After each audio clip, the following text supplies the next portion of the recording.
बिस्मिल्लाहिर्रहमानिर्रहीम। Dear students, कैसे हैं आप लोग? सब ठीक है? आपके सामने अवैसुल्लाह आप लोगों को बेटा मैथमेटिक्स पढ़ाने के लिए हाजिर है। बेटे आज हम लोग एक्सरसाइज 3.5 का क्वेश्चन नंबर 4 जो है उसको डिस्कस करेंगे। क्वेश्चन नंबर 4 का सेकंड पार्ट जो है मैंने आप लोगों के सामने लिखा है। अगर आप गौर करें तो आपके राइट हैंड साइड पे तीनों चीजें जो हैं वो जीरो के इक्वल है। किसके इक्वल है? जीरो के इक्वल। ये जो क्वेश्चन है इसको हम कहते हैं इसको कहते हैं होमोजीनियस इक्वेशंस, यानी ये इक्वल के दूसरी साइड जो है वो जीरो के इक्वल है। बेटा इसको मैं सॉल्व करने जा रहा हूं। स्टार्ट करता हूं बेटा इधर से solution.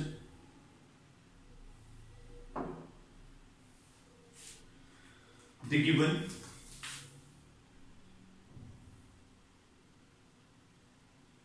equations are equations x1 plus 4x2 plus 2x3 is equals to 0. This one is called number 1.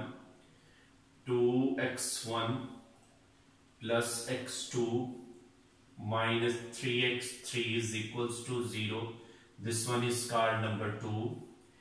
3x1 plus 2x2 minus 4x3 is equals to 0.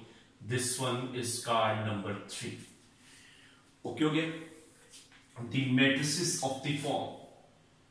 The matrices of the form। बेटा इसको matrices की form में लिखने जा रहा हूं। बेटा यहां से क्या आएगा? मैट्रिसेस की फॉर्म में बेटा इसको लिखूंगा, क्या आएगा बेटा? यहां से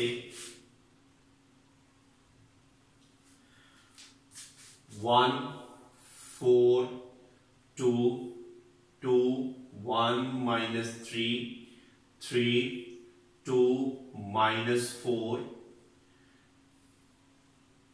x1 x2 x3 is equals to बेटे यहां से क्या आएगा? 0 0 0। ये आ गया। ओके हो गया जी। इसको बेटे नाम दे दिया a, इसको नाम दे दिया x, इसको नाम दे दिया b। ओके हो गया जी।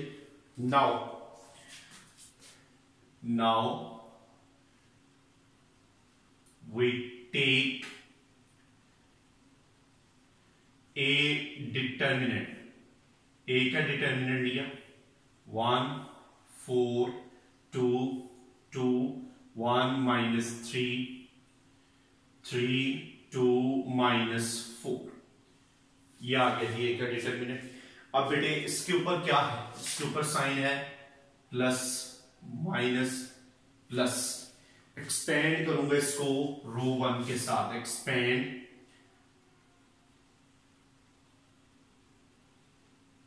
Bye R1। R1 के साथ एक्सपेंड किया प्लस 1। ये रो ये कॉलम। बेटा डिटर्मिनेंट लेना -4 माइनस, इसको इससे मल्टीप्लाई किया -6 -4।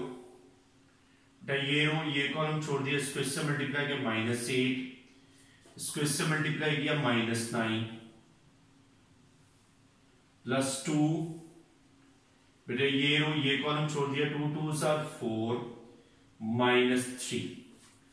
बेटा यहां से क्या आएगा? 1 -4 प्लस 6 -4 -8 प्लस 9 प्लस 2 इंटू 1। बेटा यहां से क्या आएगा? 1 इंटू 2 -4 इंटू 1 2। बेटा 2 -4 plus 2 is equals to, determinant का आंसर क्या है बेटे आपके पास? 0। डिटर्मिनेंट का आंसर क्या आ गया आपके पास? 0 आ गया। क्या आया जी आपके पास डिटर्मिनेंट का आंसर? जीरो। जीरो डिटर्मिनेंट का आंसर आने के बाद आप क्या लिखेंगे? So non trivial solution exist, therefore non trivial solution exist. Non trivial solution exist करेगा, क्या करेगा जी? नॉन ट्रिवियल सोल्यूशन एग्जिस्ट करेगा। Now equation 1 and 2 now from, अब देखिएगा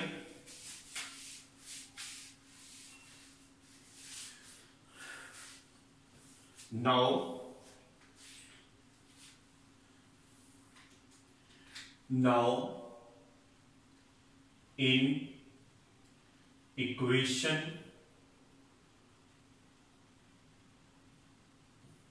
1 and 2, बेटा 1 और 3 भी हो सकता है, 2 और 3 भी हो सकता है।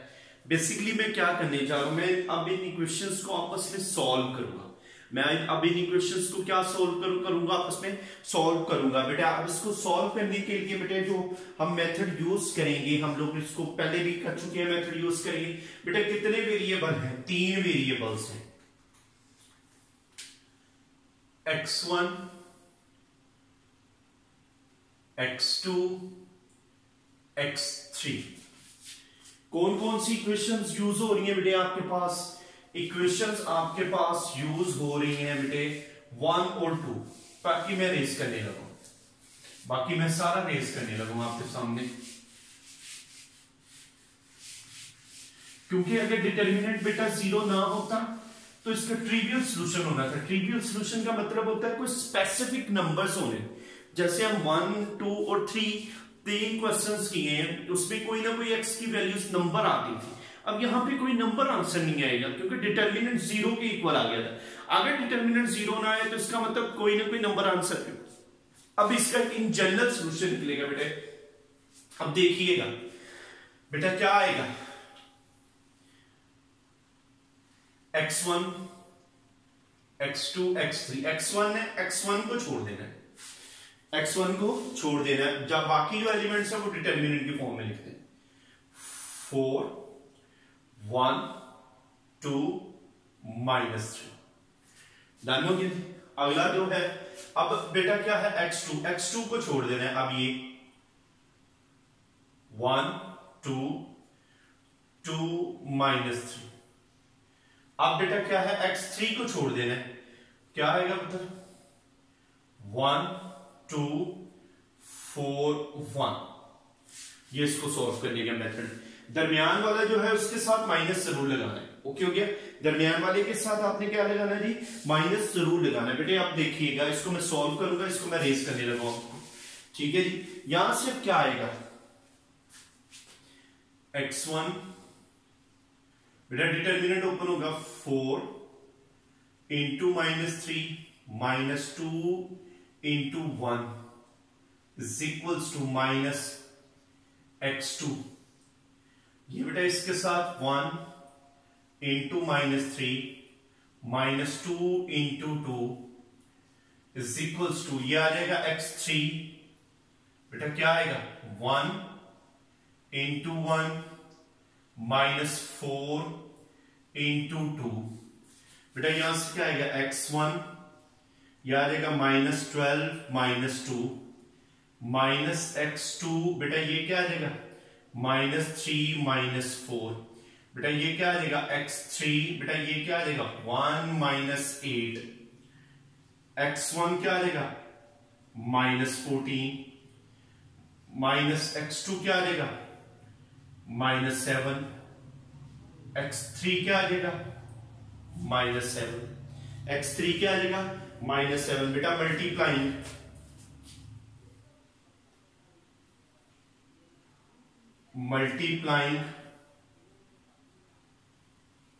-7 in all इक्वेलिटीज। तमाम इक्वेलिटीज को बेटा क्या करूंगा, -7 से मल्टीप्लाई करूंगा। क्या आ जाएगा यहां से बेटे आंसर, ये आ जाएगा बेटा आपके पास x1 2, x1 क्या आ जाएगा 2, ये क्या आ जाएगा बेटा x2 ओवर -1, क्योंकि ये माइनस माइनस से कैंसिल हो गया, ठीक है, ये कैंसिल हो जाएंगे, -7 से मल्टीप्लाई करोगे -1, ये क्या आ जाएगा बेटा x3 ओवर 1, क्या आ जाएगा x3 ओवर 1। अब इन सबको हमने एक वैल्यू के इक्वल ले लिया, उसको हमने कह दिया t, ये किसी एक t नंबर के इक्वल है। t क्या है, t बिलोंग करता है रियल नंबर्स में। इन जनरल वैल्यूज है ना, मैंने जनरल वैल्यूज निकलनी, क्योंकि इसकी यही नॉन ट्रिवियल है कि आपकी कोई भी वैल्यूज हो सकती है बेटा, स्पेसिफिक, हाँ पर्टिकुलर नहीं आएगी वैल्यूज, पर्टिकुलर कांस्टेंट कोई नहीं आएगा, स्पेसिफिक कांस्टेंट कोई नहीं आएगा, आप एक इन जनरल वैल्यू लेंगे बेटा। यहां से क्या आएगा x1 2 is equals to t, बेटा क्या आ जाएगा x1 is equals to 2t, आप कोई भी नंबर ले सकते हैं, ठीक है, ये बात ना देखिएगा। x2 over -1 is equals to t, which implies that x2 is equals to -t, फिर x3 over 1 is equals to t, x3 is equals to t। ये बेटा आपके पास एक इन जनरल वैल्यूज आ गई, ये आपके नॉन ट्रिवियल सॉल्यूशंस आ गए। ये क्या आ गया आपके पास, नॉन ट्रिवियल सॉल्यूशंस आ गए। यहां से हमने क्या लिख दिया, हेंस